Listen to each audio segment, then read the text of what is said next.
இஸ்லாமியர்களுடைய வணிக வளாகங்கள், அல்லாஹ்வையும் அல்லாஹ்வுடைய தூதரையும் ஏற்பவர்களுக்கு மீதான தாக்குதல், அல்லது இஸ்லாத்தை எதிர்க்கக்கூடியவர்களுக்கு சிறந்த ஒரு வளர்ச்சி, இஸ்லாத்தை ஏற்றிருப்பவர்களுக்கு ஒரு பெரிய சிக்கல், இப்படி எல்லாம் இருக்கும் பொழுது ஏன் அல்லாஹ் இப்படி ஒரு நிலைமையை உண்டாக்கி இருக்கிறார்?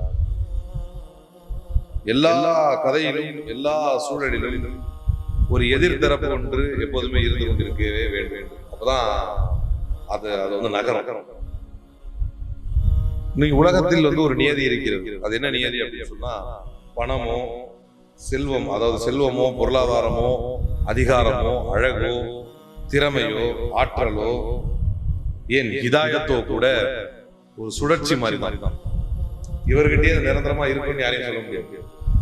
இன்னைக்கு நான் பலமான ஒரு பலசாலியாக இருக்கிறேன்.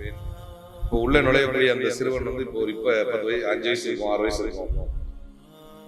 இன்னும் ஒரு 40 ஆண்டு கழித்து அவன் பலசாலியா இருப்பான், நான் பலகீனவாளியாக மாறிவிடுவேன்.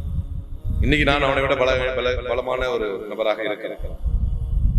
உலகம் என்பதே அல்லாஹ் ஒரு சுழற்சி போல வைத்து எல்லாமே அப்படிதான். இன்னைக்கு இவர்கிட்ட பொருளாதாரம் நல்லா இருக்கும், என்கிட்ட குறைவா இருக்கும். நாளைக்கு என்னிடத்தில் இருக்கும், அவர்கிட்ட குறைவா இருக்கும்.